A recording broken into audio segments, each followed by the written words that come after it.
Welcome, friends, and let me spin you a tale of an unlikely hero whose simple act of kindness on a cold winter's morn forever changed the course of his downtrodden life. Enjoy the story, John. John Goodman. Goodman gripped the steering wheel of his putrid sewage truck, holding his breath against the rancid stench that had permanently saturated the vehicle's interior. Another brutal winter morning in Nowheresville, USA. The only thing worse than this dead-end job would be having no job at all in this godforsaken town. At least it kept him out of trouble. John mused as he passed the alleyway where his old drinking buddies huddled around a barrel fire, passing a bottle of rot-gut whiskey that could have been him if he hadn't gotten his act together after his dad died. The memory still haunted him. 7-year-old Johnny sat in the back seat playing with his Captain America action figure as his parents argued in the front. "I'm telling you, Frank, that new foreman has it in for me. If I lose my job, we'll be out on the street." His mother, Karen Fred, lighting another cigarette with shaking hands.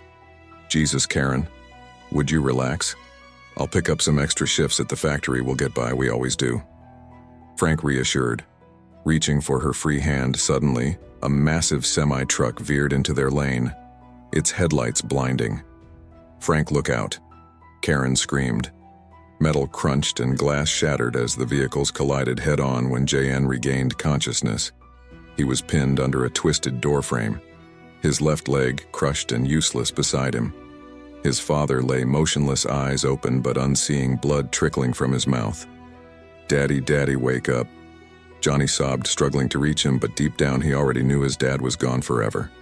John shook off the painful memory as he pulled up to the modest ranch house he shared with his ma. Another day, another $5. He hauled himself out of the cab, his bum leg aching fiercely in the cold, and limped inside in the cramped kitchen. Karen Goodman cracked a few eggs into a chipped skillet, willing her arthritic hands not to tremble.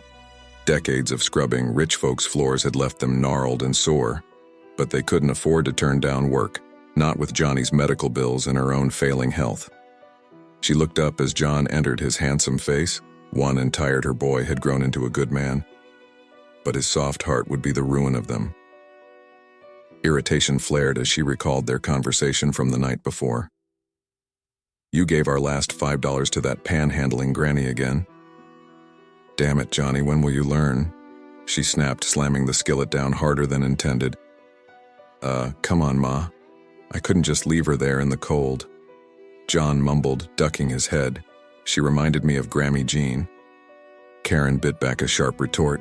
What was the use? For all her efforts, she'd raised a well-meaning but hopelessly impractical boy.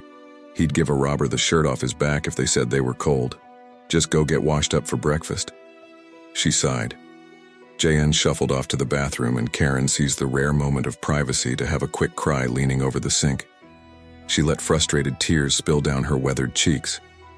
"Frank, I'm failing him," she whispered to her late husband. "Our boy's going to end up in the poorhouse because I couldn't teach him to be hard. Damn it, I miss you," drying her face with a ratty dish towel. Karen took a steadying breath and turned back to the stove. They'd get through this. Like they always did, she'd make sure of it. The next morning, John was steering his sewage truck down a deserted country road, singing tunelessly along with the radio. A corn-pone jingle for Mabel's Diner came on, advertising their world-famous 99-cent coffee. Jay's stomach rumbled at the thought. Maybe he'd treat himself to a cup after his shift, if he had any money left after helping out that granny yesterday. Lost in thought, he almost didn't notice the figure up ahead frantically waving at him from the roadside. John squinted through the pre-dawn gloom. It looked like a young woman barely dressed for the frigid weather in just a skimpy camisole and panties.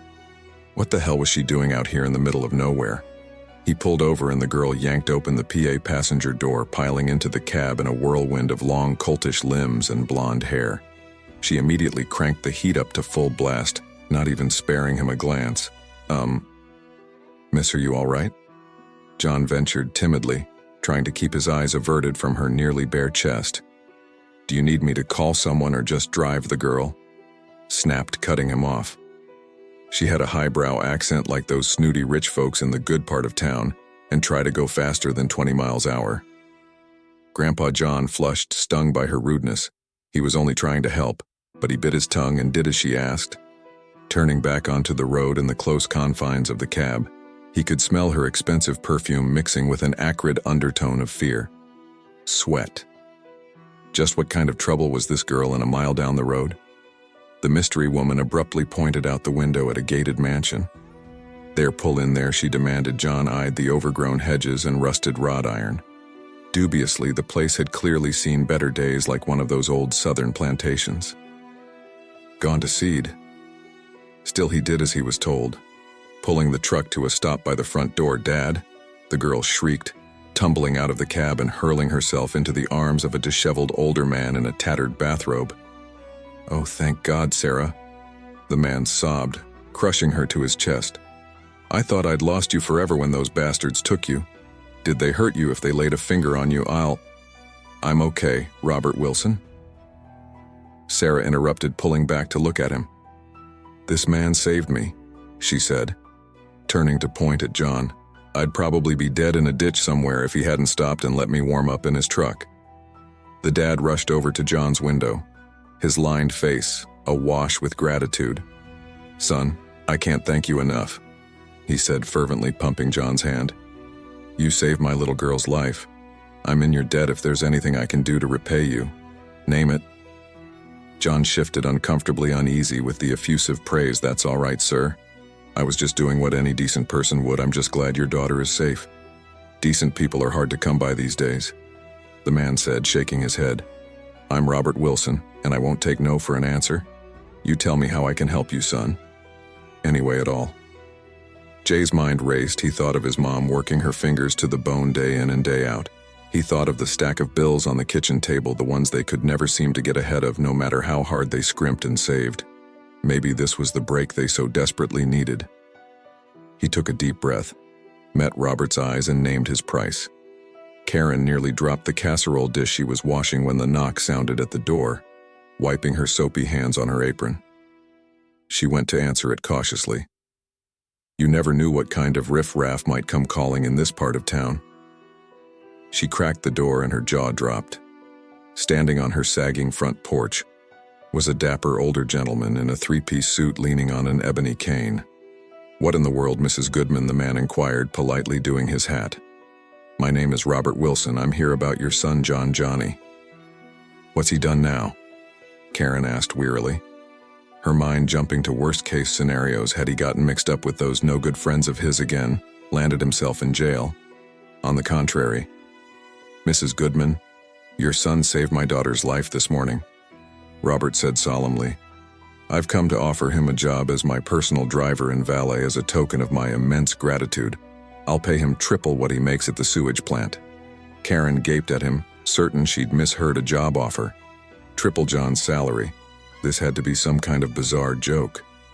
She recovered enough to usher Robert inside, seating him at the rickety kitchen table. Just then, John came in from his bedroom, stopping short at the sight of their unusual guest, Mr. Wilson. "What are you doing here?" he asked, glancing between Robert and his dumbfounded mother. Robert stood clasping JK's shoulder. "Son, I meant what I said about repaying you. I want you to come work for me, effective immediately. You'll be our private chauffeur and valet. The salary is non-negotiable. I insist on compensating you properly for your heroism and kindness." JN blinked rapidly, trying to process this twist of fortune. He loved his mom more than anything, but the idea of leaving his dead-end job for this opportunity of a lifetime was beyond tempting. Still, he hesitated, looking to Karen for guidance. She understood his reticence, pulling him aside. She whispered fiercely in his ear, "Johnny Goodman, if you don't accept this offer, I swear I'll tan your hide 6 ways to Sunday. This is our chance to finally make something of ourselves. Say yes before the man changes his mind." JN met his mother's pleading gaze and knew she was right. He had to think of their future, turning back to Robert. He extended his hand. "Mr. Wilson, I accept. When do I, John Wilson, start?" 1 year later. John straightened his impeccable black silk tie, hardly able to believe the nattily-dressed man in the mirror was really him. Long gone were the days of grim-streaked coveralls and grease-stained fingers. Now he looked every inch the professional valet in his pressed suit and shiny loafers. Amazing what a year of working for the Wilsons had done for him. More than his appearance had changed. John stood taller these days, His shoulders no longer stooped under the weight of poverty and hopelessness. His smiles, though still kind, were tinged with a newfound confidence. Confidence for the first time in his 24 years. He could see a real future for himself and his ma, free of the constant struggle to keep their heads above water. A soft cough interrupted his musings. John, are you ready to go?" Sarah Wilson stood in the doorway, a vision in her sapphire cocktail dress and opera gloves. Jan turned to her and smiled. "Of course. Miss Sarah, let me just grab my hat." He didn't miss the way her eyes roved appreciatively over his form, or the coy smile playing at her glossy lips. They'd grown close over the past year with all the time spent together on Sarah's endless social calls and trips into the city. John would have to be blind not to notice the younger woman's beauty and charm, but he was too professional to ever dream of acting on the spark of attraction between them. The Wilsons were his employers, his benefactors. He owed them everything. Falling for their daughter would be an unforgivable of trust, shall we?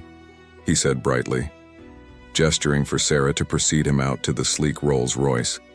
Idling in the drive, he held the door for her, breathing in her heady jasmine perfume as she brushed past him to settle in the supple leather seat, as John slid behind the wheel and pulled smoothly. Down the long oak-lined lane, he marveled at the twists of fate that had brought him here, to think just one act of compassion on a bitter winter morning had changed the course of his entire life. He shook his head, amazed and humbled. Catching Sarah's eye in the rearview mirror, he shared a small secret smile with her. Whatever the future held, he had a feeling it would be extraordinary, and it was all thanks to his mama for raising him to be an unlikely hero.